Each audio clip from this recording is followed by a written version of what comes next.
how do you know that there's an underserved need in your market from a digital and like SEO perspective? So let's say you bought an estate or a venue and you're planning to turn into a wedding venue, as you said, but you're not sure, you're maybe like not sure, do we want just to make it like more like an intimate venue? Do we have space? Do we offer marquees? Or do we want to have like on-site accommodation? Doing keyword research and seeing, okay, what has the highest search volume? Because then you see on average in a month, how many people are searching for, let's say, a wedding venue with on-site accommodation or wedding venue with glamping. When you find those highly searched keywords, you can go and do a competitor research and see, okay, who is coming up? What do they do? What do they offer? What's their offering? How much they are charging? So it will, I think, definitely be super useful for someone who's not sure to decide on, okay, what type of venue we're going to make or what services we're going to offer.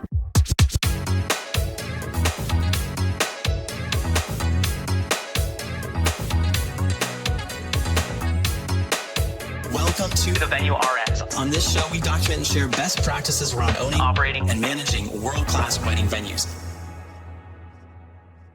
What's up, everyone? Jonathan here with the Venue RX, and we are going to be talking all about marketing today. And if you have been in this business for any length of time, you know how important it is to market. You know how important it is to advertise. And even if you're just kind of dipping your toes in the water of this whole industry, you know that this is an important topic, and you've likely heard the term SEO thrown around. Well, today we have someone who is a SEO expert.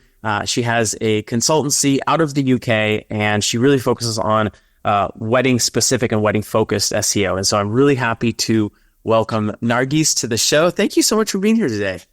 Well, thank you for having me. I'm excited. Well, this is going to be awesome. I'm looking forward to this conversation because, especially in the US right now, there's been a definitely obvious and evident kind of pullback, I would say, in the industry. You know, we're seeing many venues struggling. You know, there's venues that may be going out of business or maybe selling. And this is kind of this curve from, you know, COVID, the kind of boom that we had in 2022 and 23. And so there's a lot happening. And I think because of that, you know, the SEO efforts that you could put forth, as well as the advertising, is more important than ever. So we're going to pull this all apart today, but can you just start off with a little bit of a, you know, kind of intro on like who you are? And I'm really actually specifically interested, how did you get into wedding focused SEO? Sure. So I am originally from Istanbul, Turkey, but I've been in the UK for like more than 10 years now. So I started my career as a wedding planner, actually. So I did wedding planning and quite high-end weddings and events for about 6-7 years in the UK, based in London, with a boutique agency called Linklater Events. So I was basically when I left, I was head of logistics and operations. But I also, because we were a very small team, I was also looking after some marketing elements too. So I was always kind of interested in the marketing, but more from like a business ownery kind of. And then when COVID happened, as you know, it was really difficult here in the UK as well. Like all we were doing was just postponing wedding after wedding, and it was quite depressing. And I'm someone who can't just sit and don't do anything. So I started taking on some side hobbies, basically like running Instagram accounts for people, going into SEO. And I just, especially SEO, I just fell in love with it. And I was like really excited to learn more about it because I know it sounds very technical to many people, but actually it's also quite creative as well. So if you have a creative and an analytical mind, I think it's a great area to focus on. So yeah, I was like, so what does it really mean to be an SEO person? And I just started looking on LinkedIn, and I found a job at an e-commerce company called Lovecrafts, which is also based in the US, actually. And I was buying crafting supplies from them. So I was like, this is great. I'm just going to apply. And they hired me, and I was not expecting, I was still working in weddings, and the COVID was just ending and we were going back to the busy period again. But yeah, I'm someone who's like, if life gives you some opportunities, just take it and go with the flow. and I did that. And yeah, so I did SEO for e-commerce for 2 years, but then I really, really missed the wedding industry and the working with creative businesses and people. So that's how I then decided to start my own consultancy to help people who were like me, wedding planners, venues, wedding suppliers. And yeah, it worked out well. So I'm curious. Well, before I ask this question, you're currently based in the UK, London. We just talked about that, right? Yeah. Where are you originally from? Are you from England? I'm from Istanbul, Turkey. Yeah. And I moved here to do a master's degree, and then I basically fell in love with UK and English people, and decided to stay. Amazing. So this is something that I've wanted to ask, and I'm curious about the SEO, the impact that this has on SEO. You're really one of the first international people that we've talked to on this show. And of course, like you mentioned, or I guess like we had talked about before, you do have clients in the US, but I'm curious from your time working with creatives, wedding pros in the UK and in Europe, just in general, and then also having this SEO experience and working now with creatives and people in the wedding industry in the United States, what are some key differences that you feel like you've noticed? I would say similarities are more than differences, because I think the type of business, right, like wedding industry or creative people, is you have to have a certain personality and view. So the struggles are the same, the goal is the same. The main difference is obviously in the US, the market is much, much bigger. So when you look at search terms and all that, is way bigger. And also it's much more established compared to UK in general. Like, I feel like, and this is the same when we were doing the wedding planning, I feel like we had like American clients as well. People from US value the wedding businesses more than people in the UK. We're getting there still here. And people are started to be much more interested in paying for services. But I would say it's much more established, and people are much more willing to, I think, pay for services like wedding planners and different suppliers, and really value, as opposed to UK. We are still the beginnings. There are also some differences in terms of what people are looking for, but not big. Like, for example, when I'm doing a keyword research for a wedding venue here, terms may be different. Like, for example, here, like a wedding venue with on-site accommodation, whereas when I come to US, it's more like wedding venue with lodging, and like it's just those small differences, but from SEO perspective, it really make a huge difference. And then the other thing is trends. Like, for example, here, I think in the US is also like Bridgerton is quite big, I think. But here, like, you have much more search around like Bridgerton style wedding venue or Bridgerton wedding. And it may be a different trend in the US, Australia. So it's more like that kind of differences. But other than that, it's, I would say, pretty similar. One thing is because the US is obviously the bigger market, and I would say the leader in the industry in terms of search as well. When there are new features from Google or in the search appearances, we first see that in the US and not in the UK, for example. So I would say that's the main difference. We usually see Google testing different things in the US as opposed to Europe. So then you'll see those tools or those platforms or dashboards or whatever rolled out for your US clients, states versus, okay, that makes sense. Where currently do you have SEO clients for your business? Like, where are you working in the world right now? Yeah, so I obviously have a few in the UK. I have in the US, it's actually we have one wedding venue in upstate New York. I have one destination wedding venue in Mexico, which is quite exciting, and a few in Australia. So I would say mostly I get UK, and then Australia and US are similar amounts. And then, for Mexico, this is the first time, which I'm really excited. Super neat. That's super neat. I'm fascinated with SEO and how the international influence plays in and like has an effect, because I feel like SEO is a very I don't want to say regionally specific thing, but kind of in some ways. Like we have a venue in Alabama, and we have a venue in Connecticut, and we have a venue in California. And the things that I see being search terms or being popular in terms of having volume and getting traffic may be much more different in the South, in Alabama, where it's a very, I think, more conservative rural culture and environment versus California, which may be a little bit more liberal, right? So that it's interesting to me because I feel like as an SEO person, you have to kind of know some of the local things. This is just my opinion, do you feel like that is accurate, or how do you become better at SEO in these radically different regions, from Mexico to Australia to the UK? Yeah, no, what you're saying is so true. So how it happens is usually, right, so obviously my clients are the professionals, the pros and experts in what they're doing and their clientele. So what's really important is before you start anything with your marketing, you need to first understand who your ideal clients are and get a really good understanding, because it's yes, location different, but it could be two venues in the same location serving completely different audiences. So that will also make a huge difference to their marketing strategy and their SEO, right? So it all starts from your ideal clientele. So we go really deep into who they are trying to target, and what type of things their clients are looking for. And then we usually start from there.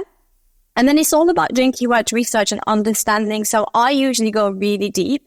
So I get obviously the local knowledge and the clientele from the business themselves, but then they may also be looking some things and not obviously. So then I go really deep with the research, which is keyword research. And then based on that, I look at like search results, and then we go deep with the competitors. And then when you merge those elements, then you get a really good picture of, okay, what are people actually searching and looking for? And then we build our strategy. So one thing, for example, I feel like people have a bit of a misunderstanding when it comes to SEO, especially local SEO, is you don't need to have a SEO consultant who is based in your area to give you a good local SEO. Anyone who has a good understanding or knowledge of how SEO works would be able to do a good local SEO for you. So you can work with someone, like for example, you can work with someone from London to do a local SEO for a business in Mexico. It's all about your knowledge and understanding of how SEO works. So that is, I think, one thing that people probably should be a bit more aware of, because you going for a local SEO consultant in your area doesn't necessarily mean that they're going to give you a better local SEO. Totally, yeah. Does that make sense? Yeah, it does. Well, and you mentioned, we were talking about SEO, and you mentioned local SEO. Are there different types of SEO? Well, yes, and kind of. So when we say local SEO, it's basically when you're trying your SEO effort, you're a local business, and you are trying to come up for those local searches, including Google Business, right? So, for example, if you're a venue, you definitely want to do some local SEO because you are local to that area. So when people are searching for, let's say, a wedding venue upstate New York, you want to be coming up on Google search results, both as a page result, but also on your Google Maps. And so when we say local SEO, it's basically making sure that your Google business profile is super optimized with the locations and the services, so that you come up on maps. You also have like super optimized local keywords on your website. So again, your website comes up, and that there are like different things, like for example, using your address on your website and all those things. But it is essentially the same with local SEO. You are trying to focus on those local keywords. So when people search for like locally, like that's same for like wedding photographers, like it is like a wedding photographer, LA, for example, you want to make sure that you are giving those signals to Google that you are based there. And obviously where your business is registered, really helps with that. You will come up more for the locations that your business is registered, for example, with Google Business Profile. Hey there, thanks so much for watching or listening. I wanted to take a moment and share about Common Sense Events. Common Sense Events is my company that professionally manages and operates venues all across the United States, and we're looking to work with a couple more venues this year. If you own a venue in Tennessee, Alabama, Georgia, Texas, North Carolina, we are looking to work with you. Our company comes in and takes care of the marketing, the sales, the operations. We hire all of the employees, we manage all the employees, and primarily our agreements are based off of revenue share models. So it's a very affordable way to have your venue professionally managed. And this is especially good if you're thinking about retiring, selling your venue, but maybe you don't want to sell the land, or you're looking for another management option than you currently have in place. If you're interested in this, please reach out by email at venues@cseventservices.com, or you can also click the link in the description of this video or podcast. We'd love to hear from you and look forward to seeing if there's a way for us to serve you. That makes sense. I'm curious, let's say you want to attract a destination audience, right? Probably in Mexico, right? Yeah. How do you go about doing that as someone who is maybe based in New York or Texas or Mexico or whatever? Let's say you do want to attract people from either outside the States, Mexico, coming into your venue. Are there some strategies that you deploy that kind of help bring that awareness that's not necessarily the searcher is not locally based? They're just looking for your area. 100%. So we do this all the time, actually, because in the UK as well, wedding businesses love working with American clients because of that reason I told you, because they value it more. So how do you do this? So your SEO starts with keyword research, right? Because that's where you understand what people are searching for. As an SEO professionals, we obviously use tools, which you have to pay, but you can also do it as a business. You can access these tools freely. There are ways. So what you do is, so let's say if you take out that Mexico venue that I'm working with, they are actually trying to attract US clients, are based in the US and want to have destination weddings in Mexico. So what we do is we do the keyword research in the US. So we look at what people from US are searching for. And then we're finding that, and then we're utilizing those. And we're basically talking to the US couples, right? The copy is targeted to US couples. The keywords we're using is for US couples. For example, in their case, there are searches in, for example, around like destination weddings in Mexico or destination wedding venues in Mexico. So we are creating pages to target those. A good example, I think, is what we do with UK clients, because, for example, in the UK, in the countryside, lots of venues want to obviously attract like more city-based, like London-based couples to have like weekend weddings, but also US couples to have destination weddings. And sometimes, if it makes sense, if there are differences in the search term, we create different pages. For example, we create a page for like weekend weddings, talking directly to city clients who want to come to the countryside. And then we create specific pages for destination weddings in the Cotswolds, for example, which is the most popular area in the UK.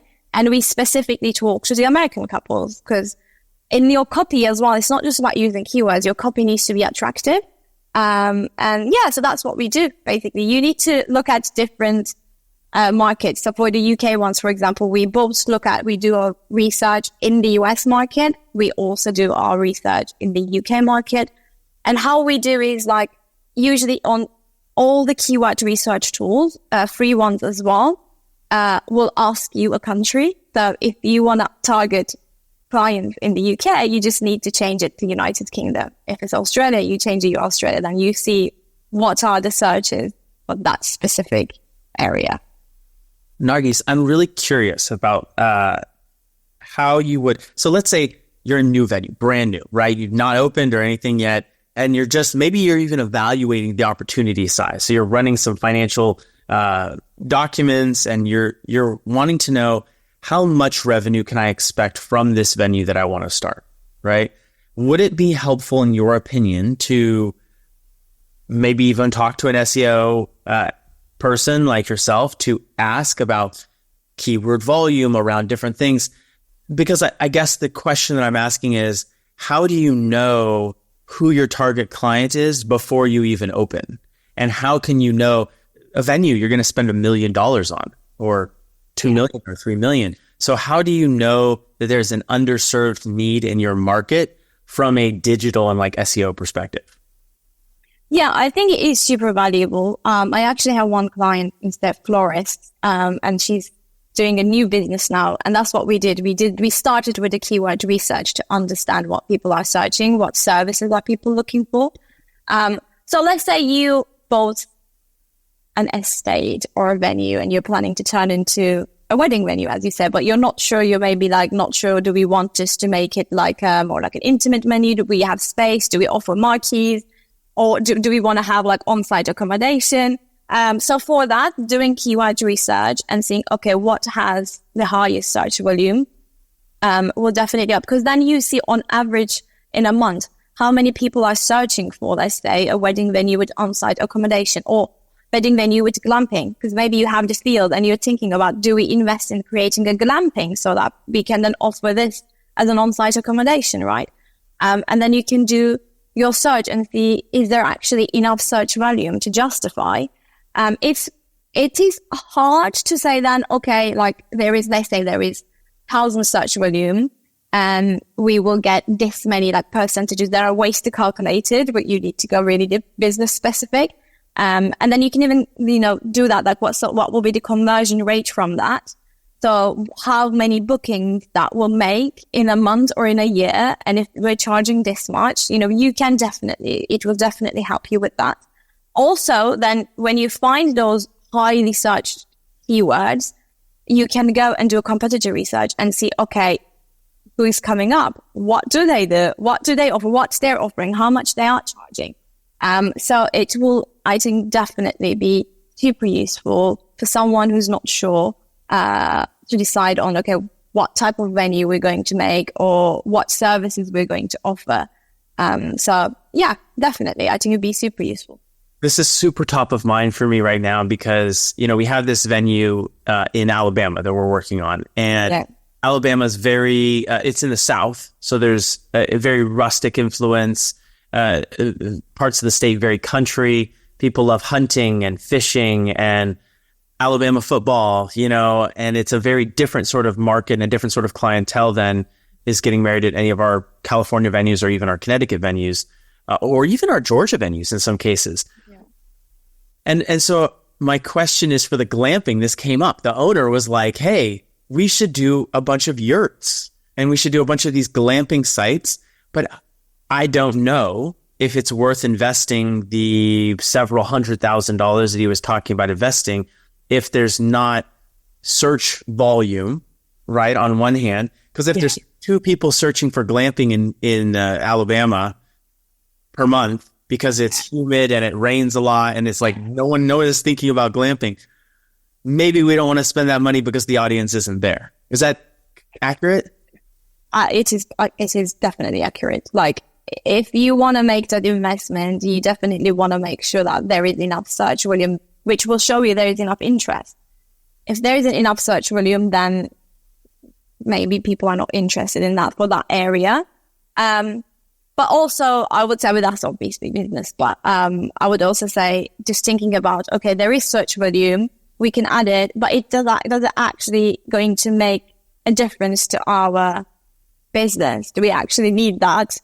Or maybe we will make enough profit without spending this. Like, there are lots of different things to consider, obviously, but looking at search volumes and seeing if there's demand, 100%. You mentioned some tools that you use. It sounds like they're both paid tools and free tools. What are some things if someone wanted to like DIY this or at least dip their toes in before calling you or calling someone else? What are some maybe free tools that people could use to get started on keyword research? And then what are some of the more paid tools that the pros use? Yeah. So one of the most well-known ones for keyword research is Suggest by Neil Patel. They always have limits. So like you can't do unlimited searches, but it is good to start off with. There is a website called Answer the Public. It's great. You basically, again, it's at a daily, I think it have 2-3 daily search limit. But it's enough. So what you would want to do is you will want to add your main like root keyword. So the most generic one, I said that's like a wedding venue. Then you add that and it gives you lots of keyword ideas, but also like questions that people are asking, which is great for example, blog topics. The best one, which may take a bit of time, is obviously going to Google search. Google search is also a keyword research tool for free. So there is one thing I call like an alphabet game. Basically, you start with, let's say, wedding venue. You go to Google search and you start searching for wedding venue. And Google will give you auto suggest to say, are you like searching for this? So anything that Google gives you before you press hit button on keywords that people are searching quite often. And that's why Google is telling you, are you looking for this keyword, right? So if you do, let's say, wedding venue, space A, note down everything, space B, note down everything, and go through the whole alphabet and just write down all the keywords that it's giving you, and then pick the one that's relevant, because you can be sure that people are searching for those keywords. The other one, I will just on that really quick. Does your, sometimes Google or your browser, whichever you're using, Chrome, Safari, Firefox, I don't know what else are people using these days. Yeah. Does it matter if you have your location settings on? Like, will that radically change the results that you get? Yes. So what I would recommend doing is also, because Google search also takes your history into account, your search history. So if you want to start with a clean state, I would say start as an incognito window with no history. And then you can also search. So let's say you are based in the US, but you want to search for, let's say, UK because you want to get English clients. Then you can go on Google at the bottom. It says settings. You click on settings, and then you go to your location settings, and you change it to whatever country you're looking for, Australia, England, and then it will give you search results from that country. So start as a new, like with no history, incognito window, and then change your location to that country, and then do that. It's super useful. The other thing is, so when you hit search, let's say wedding venue, Alabama, you hit search and then scroll down, you'll probably see something called people also ask. So those are the questions that people quite often search on Google.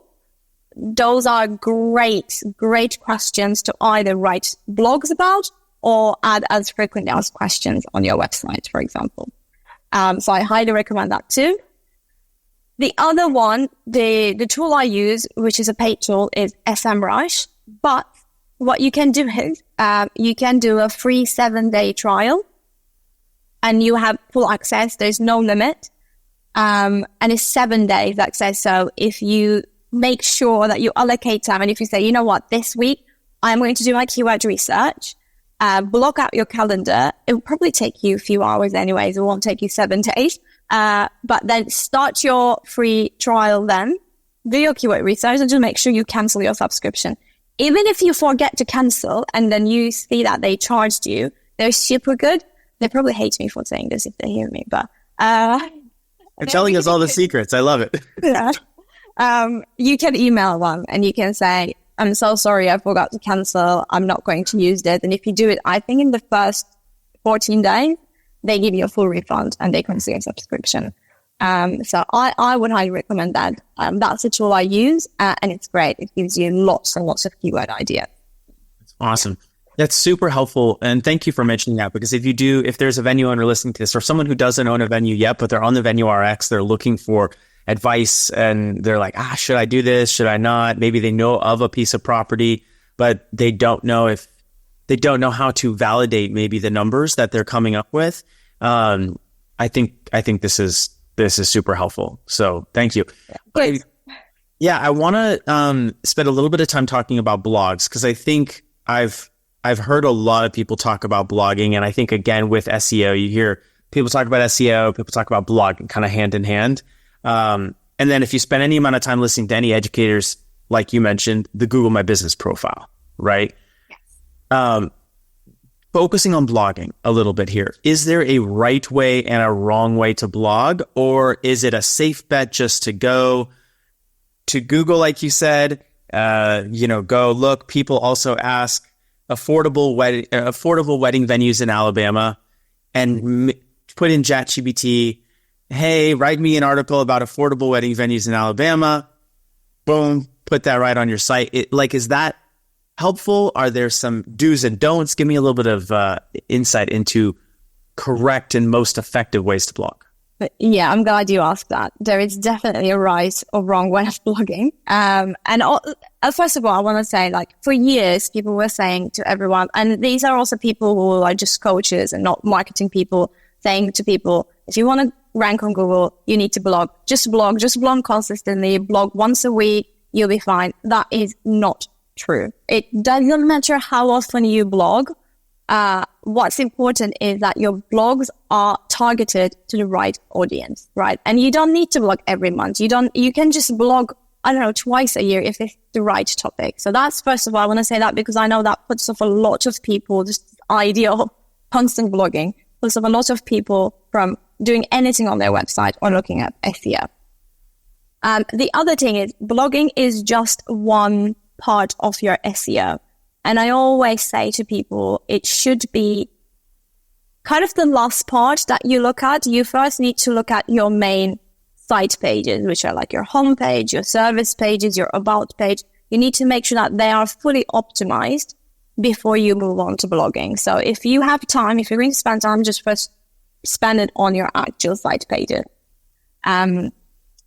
Then look at blogging. So for blogging, before you start blogging, I always tell my clients, you need to be super clear on what are your goals, right? What do you want to achieve in the next 6 to 12 months? That could be that maybe you're launching a new service. Like, for example, you said maybe you are now starting a glamping and you want to attract more people for that. Maybe you have a brand new website, you want to create brand awareness. So whatever your goal is, right? Or maybe you want to get more winter weddings, right? Because that's a downtown and you want to make sure that you also get some bookings during winter. So you just need to make sure first your goals are. And then you need to think about, okay, what are the things that people are actively wondering and trying to get information about this specific thing I'm trying to promote, right? And that's good. I always say, think about the questions that you receive from your prospective clients. Think about the questions that people ask, your clients ask you during the planning process. And those questions are great for blog topics. So you just need to turn them into informative content. But when you're creating a blog, the most important thing is, first of all, to mention who you are on your blog article, because it's so sad. I saw so many like blogs ranking on Google. It doesn't say who is this website. Just because they land on your website and you have a menu on the top and your logo, don't assume that people are going to understand you're a wedding venue.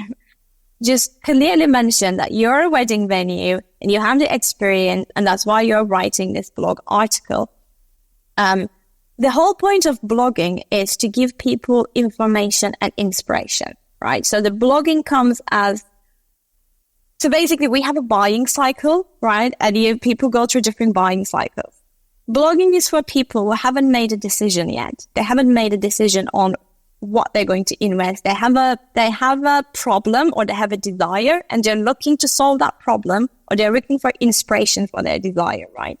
And that's why they're going and searching for those things. Whereas with your site pages, people are already towards the end of their buying cycle. They made a decision. They know that they're looking for a wedding venue in Alabama, or they know that they're looking for a barn wedding venue with on-site accommodation. So they go and specifically search for that. And that's why it's important to first focus on your site pages, because the conversion rate is going to be much more higher because they already made that decision. They're going to invest in that venue. They're just looking to find the right venue. So when they search that, you want to make sure that you come up, and that's what your site pages do. Blogging is when people are not decisive on what they want to do. For example, it could be that they haven't decided if they want to do a weekend wedding where they also stay on site, or they're just going to do a one-day wedding. And if you're a weekend wedding venue, you should probably write a blog post about, let's say, why we love wedding weekends, and talk about what makes weekend weddings great and different things, and give them an itinerary. And also, like, very subtly give them, if you come and do your wedding weekend, like weekend wedding at our venue, this is what you will get. You know, you can have your rehearsal dinner. here on the garden with a barbecue, or we have a pool. So on Sunday, you can have like post-wedding pool party. Yeah. Pardon the interruption. I wanted to take a moment and share with you about WEVA. WEVA stands for Wedding and Event Venue Association, and it is a professional association custom built for venue owners and operators. We felt like there was a lack of resources, community, education, and networking available specifically for our industry. And so we recently started this association, and it's been growing by the day. We would love to extend an invite to you, so please click the link in the description or wherever you're watching this video, and we would love to welcome you into the community. Exactly. You know, just like writing and introducing them. So it needs to be super targeted, basically. Like, I think when we talked initially, I gave you the example. I had a wedding venue that I helped with in the UK, and they were blogging before we started, but their blogs were like, in my opinion, like a waste of time, because as a wedding venue, they've written blogs about, like, for example, traditional wedding vows, or how to write a groom's speech. If you're a wedding venue, that blog is not going to bring you any clients at all, because if someone is searching for those topics, they already booked their wedding venue. They're probably only 2 weeks, maybe even a week away from their wedding. So they're just going to come, read, and then go, great, thank you, and then go away. That's just, there's no point of writing a blog if it's not going to bring you clients. I love that you mentioned that, because I feel like there's maybe a gap. And here at the Venue RX, we're all about, education and helping people grow their businesses. It seems like the first question that everyone would be asking, especially in this time, economy, blah, blah, blah, is affordability. Because that is something that they're thinking about before they've even made the decision. They're wondering, can I afford this venue? Does my vision for the wedding that I want fit the budget with the amount of funds that I'm willing to allocate? And so It seems like, if I'm hearing you correctly, that your blog strategy should be upstream from the wedding venue buying decision, which is the first kind of step in the process of locking in your wedding. Is that accurate? Yeah. Yes. Okay. Correct. Definitely. So then, go ahead. Well, I was just going to ask, so then as a follow-up to that, so then what are some of those other topics that are maybe before that wedding venue search, or like as people are just starting to search, that you would recommend people blog about? Sure. So, for example, I think this Mexico wedding venue is a great example. It's obviously a destination. So it's couples are probably making a decision of like, oh, shall we have a destination wedding in Mexico, right? So writing about destination weddings in Mexico, and that blog post could include like the budget, like what does it mean, how much you would need to spend, why you should pick Mexico as opposed to, I don't know, Hawaii, or it could also be like specifically they are in a specific area of Mexico. So like writing about that region, why that region maybe is better than the other popular regions. And then again, even if you're writing about that, just being really careful that you mention that you are a wedding venue, just very suddenly talking about your venue, but still making it informative, right? So that's best practice. It needs to be informative. People need to come to your blog and learn everything they were looking to learn. So that's really important. Like, not just like sell your venue just for the sake of selling. But yeah, so it could be like talking about that specific area, why they should come there to have their destination wedding. As you said, the costs about that, the time, like the best season to, let's say, get married in Alabama, and why. Because people probably be searching now, they have a specific month they want to get married, and they're not sure is that going to be good if you get married there in that season. So just think about, like, the best thing is really to just put yourself in your ideal client and be like, if I was starting my wedding planning journey, what would I be considering? And then again, that's also why it's really good to go back to Google search and search for example, they say weddings in Alabama, and then look at what questions people ask, because it will give you, people also ask. And those will be the best questions if they make sense for you to go and write blog about. So yeah, but like budget, style. The other thing is, for example, if someone is very, very early in their planning journey, they're probably going to search things like how to pick your wedding venue, how to find your wedding venue, like more like how-to questions, or like what to ask to your wedding venue. So what to, like, I don't know, X things to pay attention to while picking your wedding venue, like really basic questions. And then again, when you're talking about this, let's say you're giving like 6 things about like what to pay attention to, and that's probably like style, the budget, layout, all that. And then you can include a bit of your venue, like how do you do it? So consider, how to pick your wedding venue. Consider whether you want a weekend wedding venue or a weekend wedding experience or just a day rental. Here at blah, blah, blah, fill in the blank venue, we love our weekend wedding packages where we allow couples to come on site, and have that pool party at the barbecue. Exactly. That's exactly how it is. Yeah. Very cool. So it sounds like what you can do is, as long as you have a really thorough understanding of what your goal is, then you can use ChatGPT or, some other SEO. And now that you made that face, I have to ask you, what find that? But it seems like you can use it as a tool. But what is your thought on AI and using AI tools to kind of supplement some of this stuff? Yes. So AI is great to use as an efficiency tool. So I use AI all the time. I use ChatGPT, but I use it as an efficiency tool. So what do I mean with that? For example, with blogging, you decided on the topic, or you can ask ChatGPT, right? So you can go on ChatGPT. First, you introduce what your business is, who your target clients in, and then you can say, I am planning to start a blog series to, attract this type of clients to achieve these goals. Can you give me ideas? And it will give you blog topics. Then just look at it and see, okay, does it make sense? Does it really serve my purpose? Great. And then you got your topics there. Then you are the business, you are experience. It should always be your input. Like, just never go and tell ChatGPT, I want to write a blog on, I don't know, why we love wedding weekends. Can you write it for me?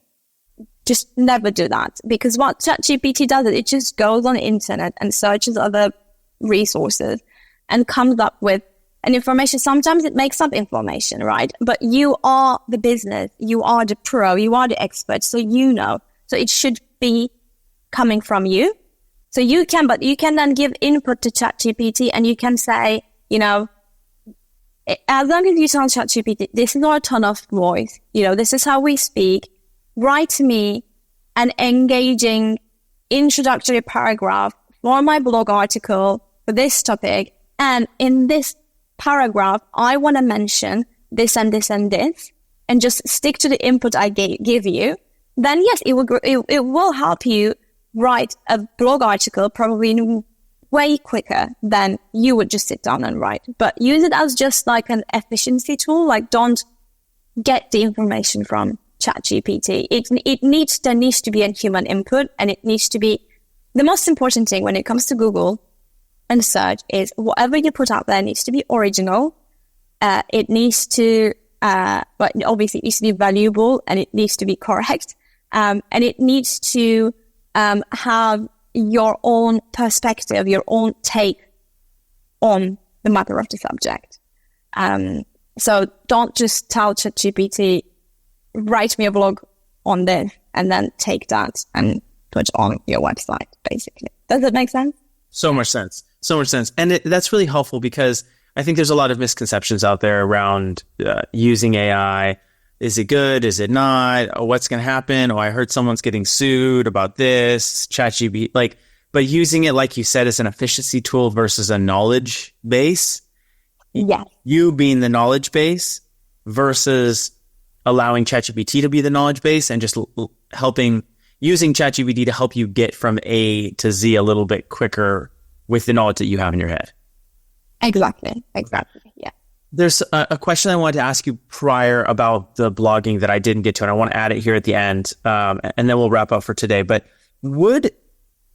is there any benefit, or is it purely a style thing, to write blogs in the first person and kind of almost develop a, not a character, but like a Hi, everyone. This is Sally. I'm coming to you from XYZ Wedding Venue. And today we're going to talk all about blah, blah, blah, blah, blah.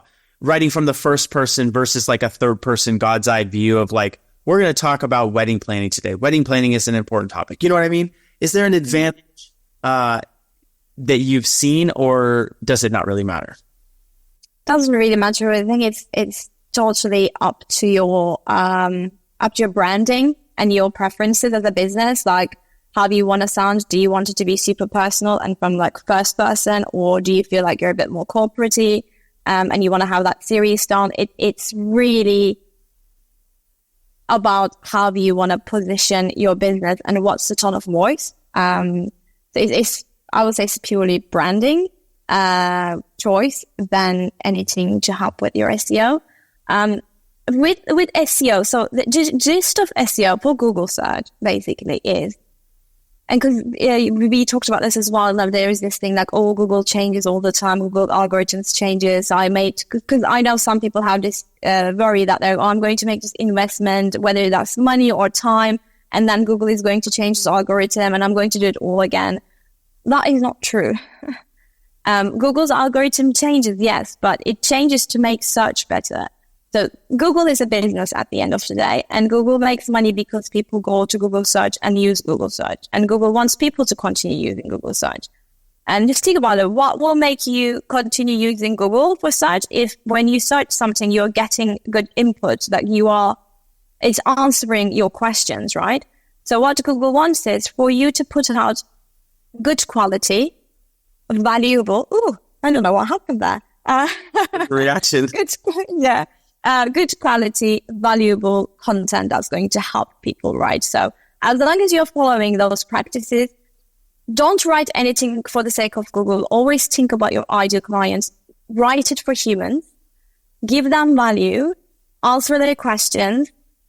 And nothing will change. Google will continue favoring your content. It's like, as long as you're doing things right, meaning you're thinking about your audience and you're giving them value, then the Google is not going to come and like give you a penalty. You're not going to suddenly going to start seeing a drop in your rank unless there is a change in the market trends. So it's all about just thinking about what my audience wants to know. How can I help them? How can I give them value? That's the most important thing. The other thing, sorry if I'm like going side note, but like you ask best practices for blogging. With that one question I always get, where people ask like, so how long should my blog post be? Like, how many words should I write? There's no magic number. It depends on what you're writing about. It could be super long, and maybe what you're writing just requires quite a short explanation. Like, it really depends on what you're writing. What you want to make sure is that whatever that topic is, you want to make sure that you covered everything. So anyone who comes to that blog post learns everything they need to. They don't have any more questions that left unanswered. And also, always think about, can I shorten this blog post without taking value, without changing the value, right? So maybe you can turn it into bullet points. You will still give the same information, but it'll be much more easier for people to read. So that's the other thing. No magic number. And it's all about providing people value. I love that. One of the things that I personally love is when there's a download or something that I can take with me as a part of, and I can't remember there's a company that does really good at this. It's like a marketing company. It's not HubSpot, maybe? Yeah, HubSpot has quite a lot of downloadable things. It's insane. Like, you go on and search like how to, anything with marketing, social media, whatever. They're like, they'll have a long article and then they'll have like continue reading. And then at the end of the article, there's a link to download our, I don't know how many of those I've downloaded. I'm sure I'm on so many lists of theirs, but that seems like a good practice as well, because then you are providing even some more value that someone could take with them. Maybe it's a checklist, maybe it's, whatever. 100%. It's also great, like, for you to have people on your email list, and then you can follow up with them because they're some of interest in that topic. And if you have a nice email marketing, then you can utilize that as well. Because it's in marketing, that's all you kind of want to do, right? You want to bring people to your website, keep them on your website engaged, get them on your email list so that you can go, get in touch with them directly to their inbox. So any valuable downloadables is great for your overall marketing and also giving more value to people. And the other thing on that, with blogging, sorry, I've just thought about it.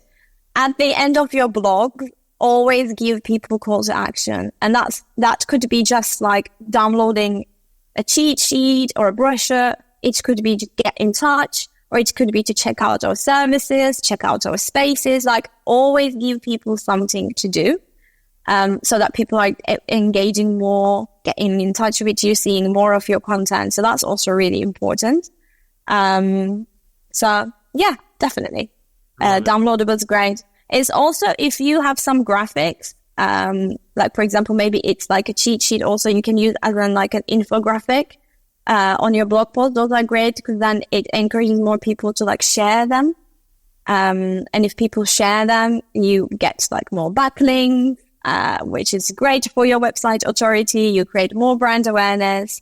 So yeah, visuals, downloadables, they're all great. I love it. Awesome.